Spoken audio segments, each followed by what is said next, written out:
Vamos, neste momento, fechar os nossos olhos, nos conectarmos com a espiritualidade amiga aqui presente e agradecer a Deus por mais um dia neste planeta, por mais um dia de oportunidade para fazermos o melhor por nós mesmos e pelo nosso próximo, pelo nosso meio. Que possamos refletir cada momento que estamos vivendo, porque nada é por acaso. Todas as tragédias, as tempestades, as dificuldades, tudo nos acontece para que possamos mudar o nosso interior, mudar a nossa alma, pensar de forma diferente, sentir de forma diferente, que possamos entender o momento pelo qual estamos passando e que possamos rogar aos céus o amparo necessário e a força para continuar caminhando todos os dias de nossa vida, agora e por todo sempre. Que assim seja.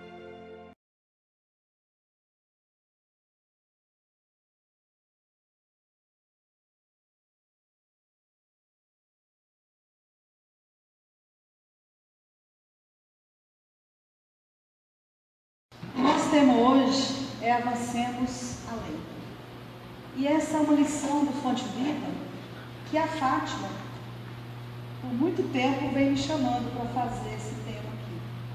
E nós vamos juntos ler um pedacinho a pedacinho. É a lição 83 do livro Fonte Viva, que é um livro assim de cabeceira para a gente. Dá para a gente todo dia fazer uma leitura ou então no culto, porque ele realmente nos traz muitos ensinamentos. E esse livro foi psicografado por Chico Xavier e a Diamanda.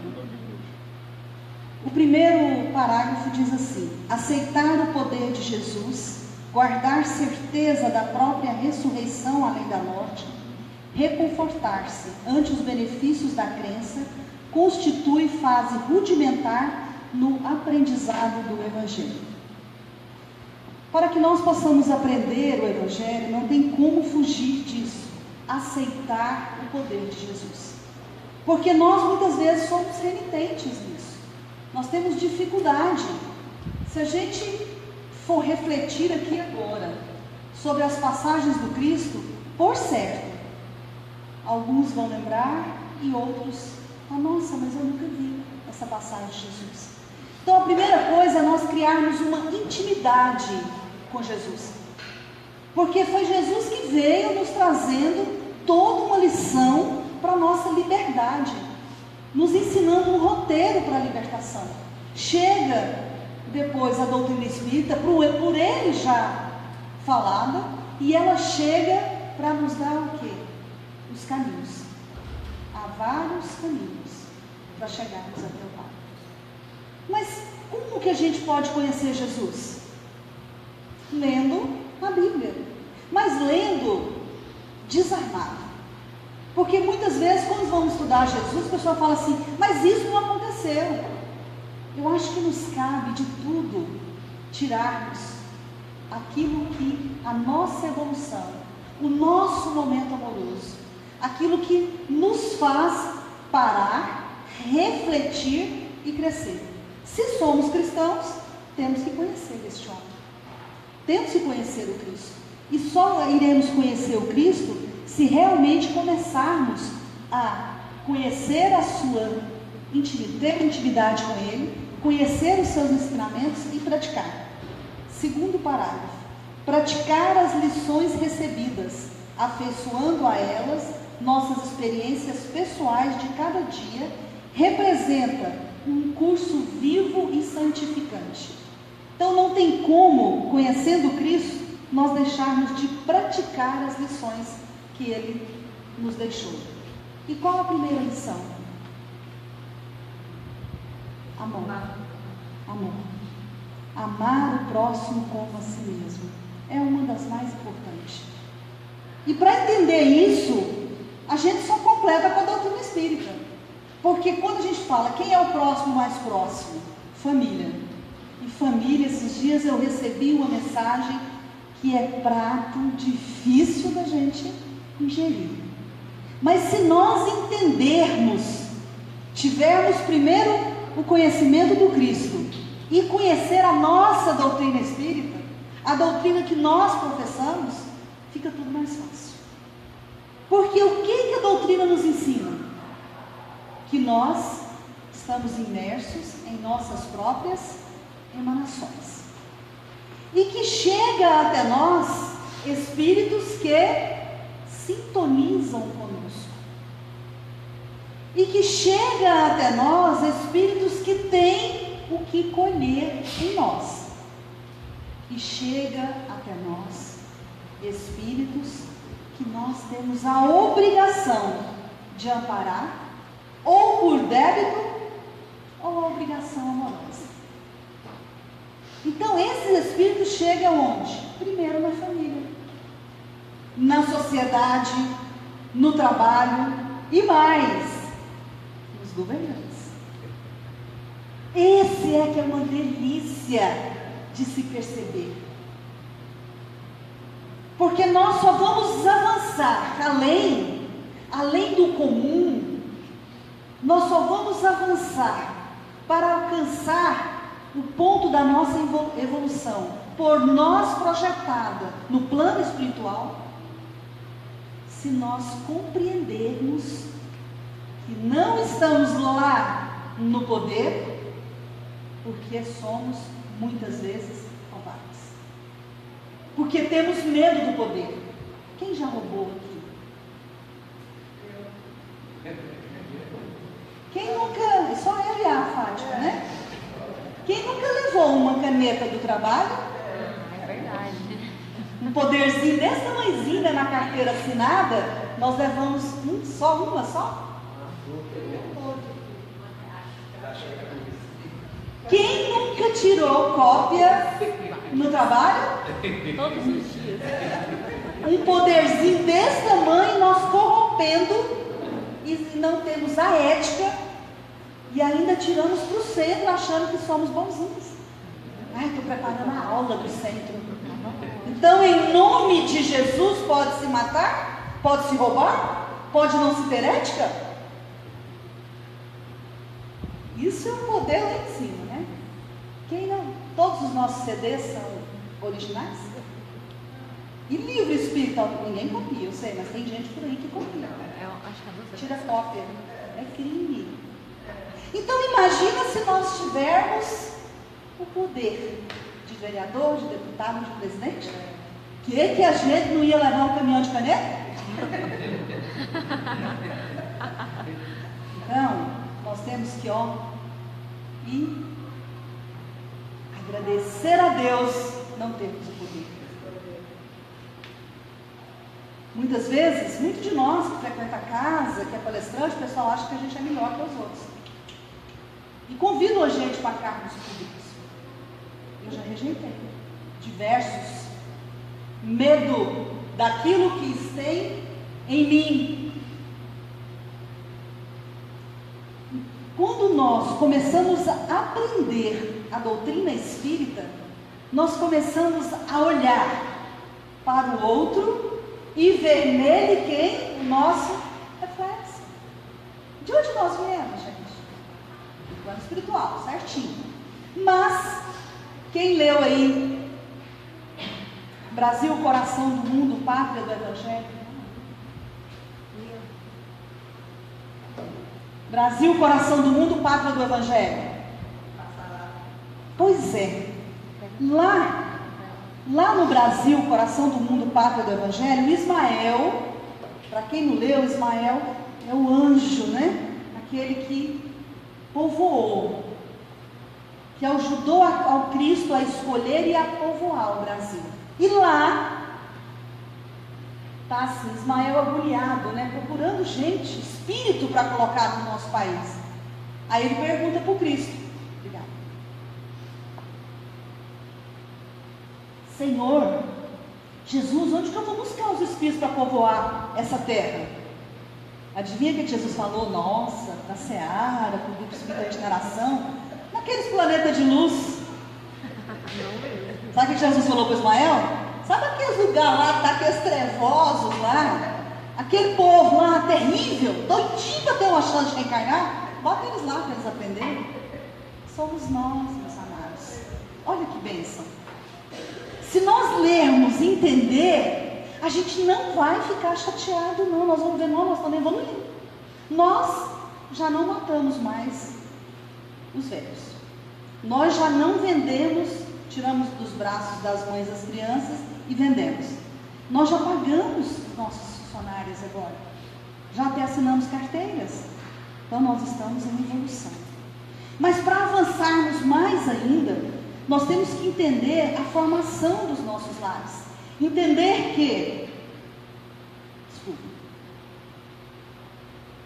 Entender que a abençoada lei de amor e justiça, que é a reencarnação, nos proporciona quitar débito com os mesmos adversários de ontem, vivendo hoje conosco sob o mesmo teto na condição de pais, mães, filhos, irmãos, sogras e cunhados, espíritos afim e adversários. Olha que oportunidade maravilhosa. Por isso que a gente tem tanta dificuldade de conviver. E o mundo fala o que pra gente? Que tem que amar mãe e pai, que tem que amar irmão. Deus não pediu isso para nós. Ele pediu que nós tivéssemos honrai pai e mãe. Então, quando nós não sentimos o amor que o mundo fala, mas se nós temos o conhecimento que a doutrina nos consola, nós vamos entender. E aí é que a gente vai servir mais a esse ente querido que temos dificuldade. Se eu tenho dificuldade com sogra, com a tia ou com a cunhada, e sogra quase ninguém tem, mas se eu tenho alguma dificuldade, eu conheço alguém que tem, ação e reação para a pessoa ler, livro dos Espíritos, para entender onde é formado os parentescos. E aí a gente pode perceber o que? Numa encarnação, nós vimos essa história de libertação parecida. Numa encarnação, eu posso ter como esposo Joaquim, por exemplo. E uma outra mulher vem, toma o meu marido e separa, e leva ele de mim. Tem mulher que faz abater a mulher, né? Sendo que o compromisso é com o marido. E aí, ela toma e vai embora, passa o tempo, nós três desencarnamos e reencarnamos em outra vida. A pedido. Aquela que sofreu questão de posse, que brigou, que foi lá, bateu na mulher e aprontou, pede para vir novamente no meio deles, tendo o marido como filho. Para quê? Para aprender o amor que liberta, o amor incondicional, porque não existe esse. Nós vamos visitar filhos em clínicas ou nos presídios, fazer trabalho, e lá nós encontramos mães abraçando e beijando o filho que cometeu a maior violência, ou que é um adito, que tem vícios e que aprontou em casa. Abraça, beija, confia, leva para a clínica quantas vezes for preciso, acreditando na sua recuperação. Então vem como mãe daquele ser que tem paixão, que tem o amor posse, para que possa aprender a ter um amor incondicional. Morena, né? Geralmente as mulheres mais sérias são morenas. Aí me chega uma loira aos 19 anos, meu filho com 18 ou com 20, mais velho um pouquinho, ou mais novo. Chega aquela loira, que a gente já que é morena fica doente, né? E beija o meu amor na boca, na minha frente, e leva o meu amor embora. Por isso que há o que entre a nora e a sogra? Choque, antipatias. E se a gente conhece a doutrina, fica fácil, porque nós como noras podemos dizer, uma de nós duas somos culpadas, como o próprio Evangelho nos ensina, na dificuldade com os filhos. E a sogra pode dizer, nessa você ganhou ele como marido, mas eu gerei, eu alimentei. Mas é só o conhecimento, o trabalho interior que vai nos dar força para que a gente possa aprender e a gente possa se auto-educar, auto-evangelizar. É importante a leitura para isso. Por isso que reencarnamos no meio de pessoas que temos dificuldade de conviver. E por isso amamos um filho mais que o outro. Tem mães que sofrem, nos falando, mas como, Tarsila, eu posso amar fulano mais que o outro? É só ler a doutrina. Um foi meu amor, o outro foi quem me traiu, me machucou, e está comigo para que eu possa aprender a perdoar. Então eu vou servir, vou amar, vou alimentar, mas eu posso gostar mais do outro. Eu posso ter afinidade normal. Tem gente que gosta de jiló, eu de chocolate. Então nós temos afinidades diferentes. E o que nós temos que perceber é que nós estamos imersos energeticamente conforme as nossas emanações. A partir do momento em que eu lembro tudo que eu aprendi na doutrina e aprendi com Cristo e acredito, eu começo a me pacificar. Me pacificando, eu entro sempre em oração, e entrando em oração eu entro em contato com o Pai. Nós temos aqui alguém que vive fazendo poesia. Imagina, após tantos anos de desordem mental, um ser começa de repente a cortar. Claro que ele está acessando uma corrente que nós não damos conta de acessar. Mas para isso são anos de trabalho. E olha que coisa interessante. As pessoas, para terem a capacidade de acessar, não precisam ser santas, nem melhores do que nós. Precisa ter tido humildade para cumprir uma obrigação terrível, de ficar digitando coisa boa. Ficar digitando coisa boa dos outros. Poesia, livro, falando de amor. Então, de tanto que ele digitou, que ele ouviu, que ele leu, que ele corrigiu, o que aconteceu? Os plugs lá da força divina, da energia divina que existe em todos nós, ressaltou. Foi tirando as arestas, foi passando ali, tem aqueles tratores arando, né, o chão, foi arando o seu interior e deixando florescer a semente que há em todos nós. Por isso a importância do estudo, por isso a importância da prece, por isso a importância da gente trabalhar como cristão e como trabalhador espírita, porque é a única forma. Um amigo me ligou há poucos dias, chama Colemar, eu falei para ele que eu ia um dia falar isso. Ele cria um neto, filho, e o menino começou a dar problema, ele, um trabalhador, um grande trabalhador da casa, e começou desconfiando que era droga, aquela coisa. Um dia ele saiu do banheiro e falou, gente, eu vou bater, eu nunca bati, mas eu vou bater. Aliás, eu já bati, nunca bati, foi de cinto, eu vou bater. Quando ele chegou no corredor, ele escutou a mulher dele falando assim, um homem de bem. Ela estava no banheiro lendo o Evangelho. E ele chegou para o neto, filho, né, para o menino dele, que ele cria, o neto dele, e disse, olha, você vai copiar durante 7 dias o homem de bem. O capítulo inteiro. E todos os dias, quando eu chegar no trabalho, eu vou te perguntar o que você entendeu naquele dia. E eu quero a cópia. E esse menino copiou 7 dias. E ele falou, vô, eu experimentei maconha. E nunca mais quero. Porque eu vou me tornar, pelo menos, parte desse homem de bem. Então, a repetição, a leitura, mesmo que você não entenda, vai lendo, vai repetindo, vai conversando com Jesus, com Nossa Senhora, com quem você tenha mais facilidade para abrir esse caminho para você alcançar, de repente, naturalmente, aquilo que poderia, e que às vezes no início é uma obrigação, passa a ser normal. Tenho certeza de que quem faz poesia no início ficava ali contando, de repente começa a ser normal. E isso por quê? Porque nós começamos a entender, a entender. E para que nós possamos entender e conseguir acessar os ensinamentos, entender a família, entender a sociedade, entender chefe, entender amigos do centro espírita, porque quando a gente chega aqui, todos nós ficamos mais leves, né? Mas se a gente for numa reunião de evento do centro, gente, é uma bênção. Todo mundo fala, vamos fazer um evento? Vamos, que bom, vai dar tudo certo, né? Assim, Fátima, é uma bênção. Vamos pôr o valor do ingresso? Vamos, esse valor está ótimo. Então é tudo abençoado? É um problema, porque quanto mais nós trabalhamos, mais as nossas ervas afloram para que a gente possa ter condição de podar. Se a gente prestar atenção no joio e no trigo, nós vamos ver que não dá para tirar o joio quando está nascendo. Tem que esperar crescer primeiro para depois tirar, porque senão você arranca o trigo.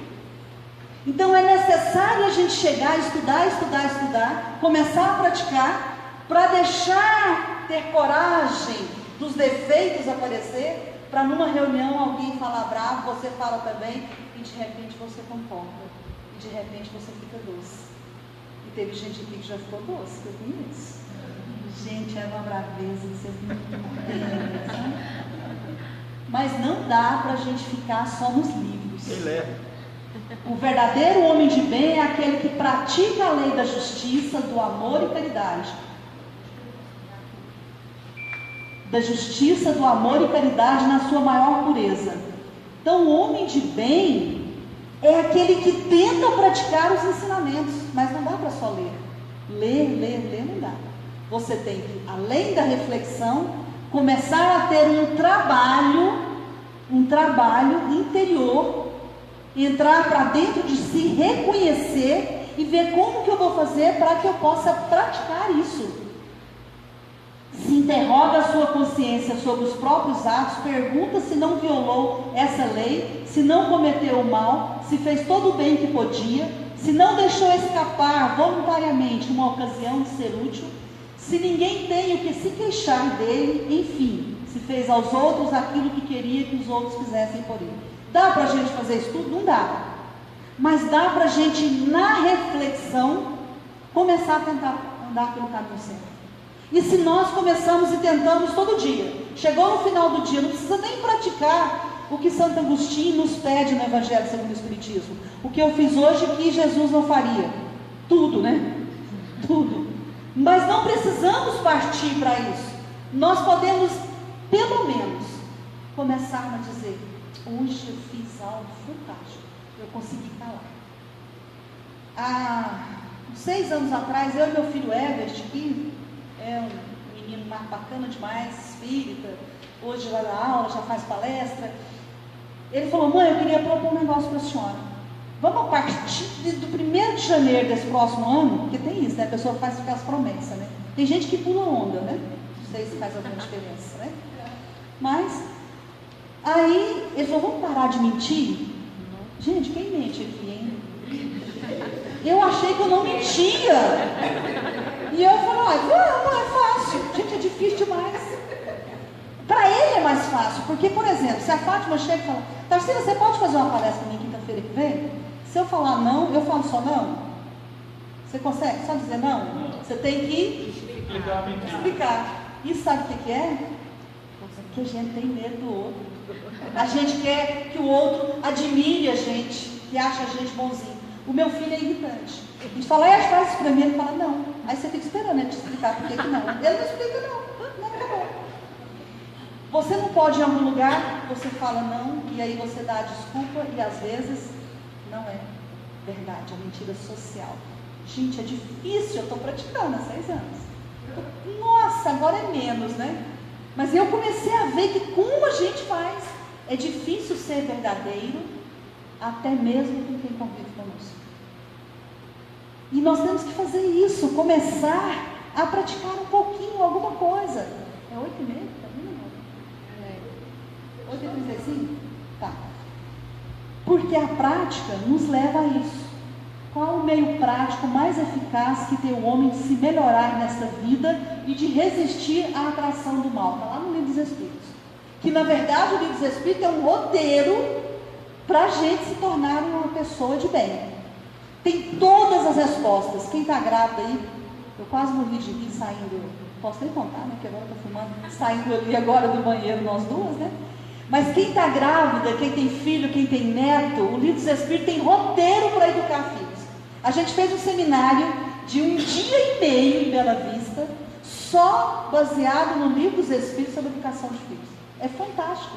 Tem roteiro para envelhecer, para aceitar os cabelos brancos, para ser feliz depois dos 60, dos 70, dos 80. Então é fantástico o Livro dos Espíritos. E nos ensina um meio eficaz para que a gente possa resistir à atração do mal, porque não é fácil. Se você chega numa roda de amigos, numa festa de família, aí te oferece um amigo e fala: não bebo. Ou então, eu passei uns anos sem comer carne. Gente, não tem coisa mais difícil. Você fala, não, obrigada. O que você quer comer? Não, nada, eu estou satisfeita. Não, um franguinho, não, obrigada. Ah, o que eu tenho aqui? Ah, eu tenho um queijo recheado com linguiça. Não, obrigada. Se é churrasco, então, é melhor você não ir, porque você começa a incomodar o outro. Aí a gente tem que aprender uma tática de pegar a carne e ser mentirosa. Olha como é difícil. Pegar a carne e ficar ali mexendo, sabe? Fingindo que está comendo. Então, é muito complicado resistir às atrações. Vocês acham fácil resistir ao WhatsApp? É tranquilo, né? A gente pode ficar 10 dias sem o WhatsApp. Gente, aquilo ali é um trem esquisito. As pessoas têm gente, e olha que o Dr. Ebert, um grande mentor nosso, disse um dia que família tem que ter uma televisão só na casa. Tem gente que acha o máximo ter uma em cada quarto. O dia que ele falou isso, eu tinha 2, quase morri, tirei do meu quarto. Nunca mais tive televisão no quarto. Obedecer também mentor não é fácil, não. Aí depois o celular não pode estar no quarto que você dorme. Aí a pessoa fala, mas como é que faz o despertador? Digital. Compra aquele despertador que não faz barulho não, porque tipo um rádio, tem ainda, gente? Não, gente. Não existe? Mais, não. Não, mas existe lá no Camelot, você só marca as horas. Tem que ter, gente. Não tem que ter. Ou então dorme com a porta aberta e põe lá fora. Porque ele continua, primeiro está impregnado de sujeira, né? Mas tudo bem. Mas ele continua soltando energia e radiação ainda por cima. Radiação. Então a gente tem que separar todo o eletrônico. E ele disse mais ainda que tinha que dar 50 passos até chegar na cama. Depois que desliga a televisão, eu falei, mas se a casa for pequena, fica dando voltinha. O que é isso? Olha que mentor, né? Aí ele falou, sabe por quê, minha filha? Porque nós temos que ir tirando os miasmas que acabamos de assistir. Mas eu estava assistindo uma coisa boa, e a propaganda? Você nem viu, você nem absorveu. Aí hoje o pessoal é melhor ainda, né? As pessoas hoje vêem televisão com o... Aí é que não vê o que está passando mais, ingere tudo. E nós somos o que ouvimos. Nós somos o que vemos, mesmo sem estar olhando. As propagandas subliminais provam isso. Você passa na rua, tem um outdoor, você não viu, mas você gravou. E nós começamos a entrar na sintonia do mundo. Dá para sair do mundo? Não dá. Mas dá para desligar os eletrônicos um pouco e olhar nos olhos da pessoa. Tem família que está mandando recado pelo celular, na mesma casa. Então nós temos que começar a sentar. Na mesma mesa do bar. Na mesa do bar. Pois é. Tem condição? Na mesa do bar, várias pessoas ali, cada um.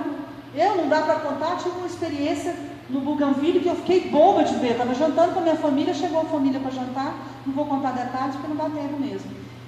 E todo mundo com o celular, menos a mãe. E eu vi aquela senhora meio assim, olhando, olhar para uma, olhar para outra, eles lá tudo assim. Aí o pai e um deles foi fazer o prato, pôs na mesa e ela continuou olhando eles lá e eles comendo do lado. Depois eles cantaram parabéns para ela. Aí eu entendi que estava almoçando fora com a mãe, porque era aniversário. Era? É presente? Então a gente tem que entender a nossa obrigação com a família, com as pessoas que têm mais dificuldade, né, de estar conosco, até de responder mensagem. Eu fui ensinar para minha mãe e falei, pronto, ensinei a bichinha a pecar. Empurrei ela com o grau. E agora ela vive, mas ela trabalha. Então o sábio da humanidade nos disse isso, que nós temos que conhecer a nós primeiro. E uma coisa maravilhosa, que nós podemos um dia voltar aqui para conversar sobre isso. Vamos aprender a nos amar, nos perdoar, nos colocar no colo, gente. A gente às vezes é muito duro conosco. Vamos aprender isso. Coloca no colo, fala, nossa, errei. Olha para o espelho, se acha linda, feliz. E pare de querer ser perfeita. Pare de querer cumprir tudo e de ser boa. Você tem que fazer e praticar a bondade naturalmente. Para isso você tem que, amando-se, conhecendo, começar a mudar naturalmente, porque é muito mais fácil e menos sofrido. E como que a gente faz para sair do comodismo? Porque muitas vezes a gente não muda porque nós somos acomodados até na casa espírita. Tem gente que começa a trabalhar ou conhece a doutrina, vem todo dia no centro. Pega tudo quanto é trabalho, isso é comodismo. É medo de não ficar com você mesmo. É medo de não trabalhar onde? No seu lar, com seus familiares. Nossa, mas fulano trabalha o dia inteiro, vai para o centro todo dia, sábado, domingo está fazendo sopa. Já tira essa face. E está fazendo sopa, e está visitando doente, e fica procurando quem está doente que eu quero atender. Mas, gente, cuidado, porque você pode estar fugindo da sua tarefa, primeiro, que é atender o seu lar e atender o próximo. Porque as pessoas que estão com você precisam da sua energia, precisam do seu exemplo, precisam até mesmo das suas dificuldades, para que cada um possa se moldar. E nós somos acomodados. É a única forma de sair, é a gente começar a ver qual que é o meu compromisso atual nessa encarnação. Comece a perceber. É criança, é estar na casa dando passe, é ajudar aqui e ali, e a minha família também, é me corrigir, porque ninguém, nós temos o mal, a gente acha que está sempre certo. Às vezes nós somos espíritos da nossa família, tem um que não é, e nós queremos empurrar goela abaixo. Cada um no seu limite, cada um no seu momento, cada um no seu grau de entendimento. Lembra do Cristo? O que Cristo fez com Judas antes de ser entregue? Quem lembra? Todo mundo, eu sei que vocês conhecem Jesus, Judas, né? Então, o que ele fez? Vai, meu amigo, vai fazer o que você tem que fazer. O que ele fez com Pedro? Falou, Pedro, avisou Pedro, você vai me negar, Pedro, você vai cair no buraco 3 vezes, você vai desesperar. Ah, Senhor, jamais. Tu me amas? Amo. Ele ficou irritado, porque Jesus perguntou 3 vezes para ele. Tu me amas? Amo, Senhor. Para quê? E Jesus avisou, antes que o galo cante, tu vai me negar 3 vezes. E eu falo que ali Jesus nasceu para Pedro, porque Jesus nasceu em épocas diferentes para cada um de nós. Às vezes é na dor, às vezes é numa grande alegria, que você fica ali extasiado, ou numa grande dor, você desespera, ajoelha e fala Jesus, aí você sente o Cristo. E quando ele negou, que escutou o galo cantar, nunca mais, além de não negar, ele serviu até morrer crucificado de cabeça para baixo, como diz a história. Então, nós temos que entender isso, e entender que Jesus foi capaz de perdoar Pedro e Judas antes do acontecimento, porque ele não via em Judas um traidor. E o que acontece em Goiás, em muitos locais aí, na Semana Santa? Até hoje o povo malha o Judas, tem lógica? Com raiva, e ele já veio, já virou um tiçãozinho, foi queimado, traído pelo melhor amigo, como Joana d'Arc. E até hoje tem pessoas que ainda malham e se sentem felizes. E ainda chama quem é de traidor Judas. Jesus viu o potencial de luz que existia dentro dele e o potencial de luz que existe dentro de cada um de nós. Nós temos a essência divina aqui, capaz de fazer o que o Cristo nos diz. Vós sois luzes e vós podeis fazer mais do que eu. Deixa eu acelerar aqui, porque eu sei que... Aí nós temos que identificar através do autoconhecimento os sentimentos, aceitar com humildade, que possui esse sentimento. A gente tem que entender isso. Nós temos sentimento ruim, temos, mas para que a gente possa avançar além, nós temos que, na verdade, entender a dificuldade, nos perdoar, e através do conhecimento e do trabalho, a gente começa o que a doutrina nos pede, a reforma íntima. Mas não é a reforma de dor, não, é a reforma calma, tranquila, equilibrada, a reforma que nos deixa feliz, refletir, desejar e agir. Eu só não vou ler porque nós estamos correndo mesmo. Então nós temos que ter vontade e ter ação. Mas para ter ação nós temos que saber que ferramenta usar. Muita gente quer mudar, mas não estuda, não faz curso. Vocês sabem quem limpou isso aqui hoje? Quem faxinou? Às vezes depende da gente vir faxinar a casa, passar um pano nas cadeiras, ser o caixa no bazar. Parece que eu vi alguém pedindo, pelo amor de Deus, gente, são quantos trabalhadores, eu estou precisando de uma pessoa para me substituir. E é isso que nós temos que fazer, sair do nosso comodismo, também fora da casa, e vir arregaçar as mangas e chamar. E lá na casa, a partir do trabalho árduo, do curso, do conhecimento, a gente começa a agir de forma diferente, aí você transforma. Se você quer transformar a sua família, comece em você. Comece em você, porque é a única forma. O homem, olha o que diz os prolegômenos lá no parágrafo 12. O homem que quintessencia o espírito pelo trabalho. E tu sabes que só mediante o trabalho do corpo o espírito adquire conhecimento. Interessante, né? A gente acha que o conhecimento é só ler. Não é. A gente só absorve o conhecimento da doutrina espírita. A gente só absorve Cristo se nós trabalharmos. Porque nós vamos despertar a fé, mas a fé sem obras é morta.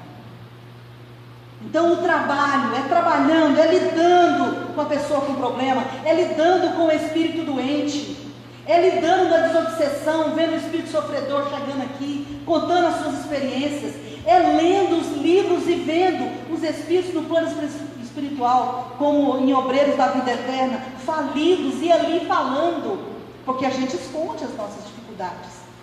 E ali eles colocando para fora a falência, o erro, é que nós vamos aprender e sedimentar o conhecimento.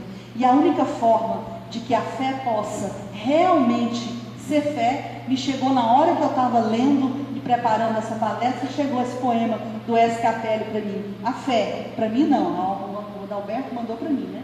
A fé, não existe fé sem obras, não existe fartura sem sobras. Pensem bem nessa frase. O melhor da bondade é ser bom. O melhor da natureza é a beleza. O melhor da verdade é a certeza. O melhor da melodia é o tom. Prove sua fé pelas obras e da tua fartura ofertas as sobras.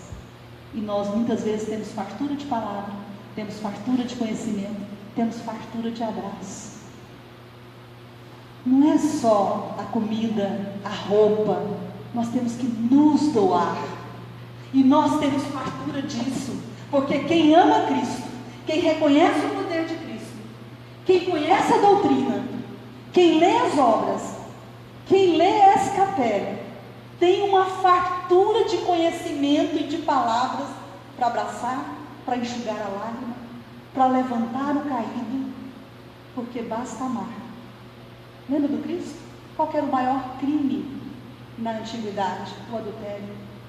E diante da multidão ali, com as pedras dos erros nas mãos, dos seus próprios erros, Cristo perguntaram para ele: "Oh, Senhor, o que fazes?" Ele simplesmente agacha e começa a escrever no chão, para dar tempo às pessoas a sentir a sua aura, o seu amor que expandia.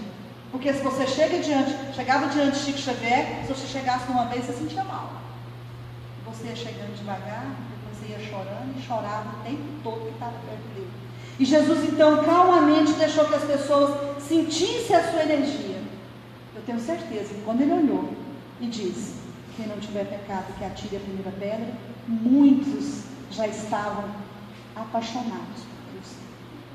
E dizem que os de cabelos brancos, os nossos, né? Os de cabelos brancos, os mais velhos, foram os primeiros a soltar. Que quanto mais vivemos, mais oportunidade nós temos de errar. Desculpa. Mais oportunidade nós temos também de acertar.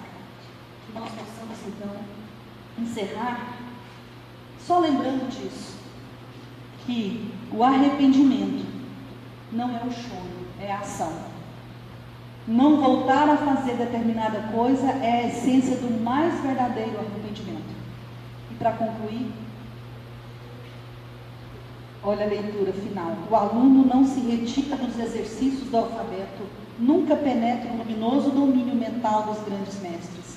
Não basta situar nossa alma no pórtico do templo e aí dobrar os joelhos. Quer dizer do operário que fica à porta da oficina e não trabalha? Existem milhares de crentes da Boa Nova nesta lastimável posição de estacionamento. São quase sempre pessoas corretas em todos os rudimentos da doutrina. Precavendo-me contra semelhantes males, afirmou Paulo, deixando os rudimentos da doutrina de Jesus, prossigamos até a perfeição. Evitemos assim, amigos, a posição de aluno que estuda e jamais se harmonizam. Que a paz de Jesus possa nos orientar para isso, que nós possamos aprender que somos trabalhadores, não da sala de aula, mas trabalhadores dos cursos da casa e principalmente para executarmos a prática, porque só assim nós vamos conseguir avançar muito além e chegarmos ao ponto que nós escolhemos para vencermos nessa encarnação.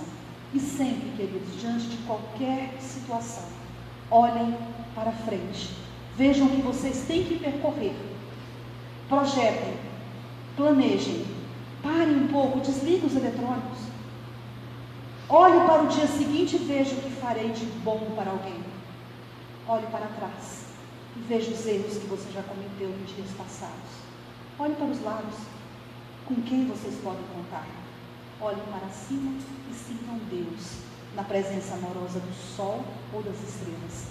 E olhem para dentro de si e descubram o potencial divino que tem dentro de cada um. E usem esse potencial ao seu favor e a favor do próximo. Que Deus nos abençoe hoje e sempre. Que assim seja.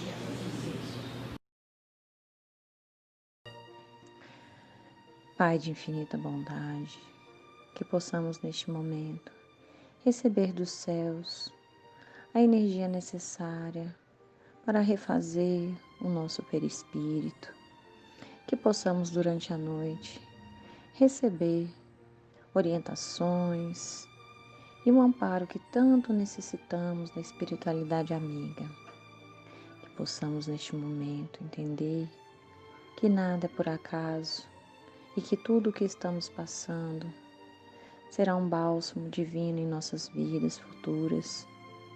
Estamos passando por provações e expiações e burilando o nosso espírito ao mesmo tempo. Senhor, dai-nos a paciência que precisamos ter e o entendimento para entender que a Tua vontade é a que é a melhor para nós. Que neste momento possamos nos preparar para o passo espiritual magnético que será dado pelos amigos da Seara Espírita Redenção. Que nos conectemos e pensemos e elevemos o nosso pensamento ao alto para receber essas energias tão consoladoras. Senhor Jesus, que neste momento possamos abrir o nosso coração e receber do céu o medicamento que precisamos para refazer o nosso espírito. Permaneça Jesus em nossos corações agora e sempre, que assim seja.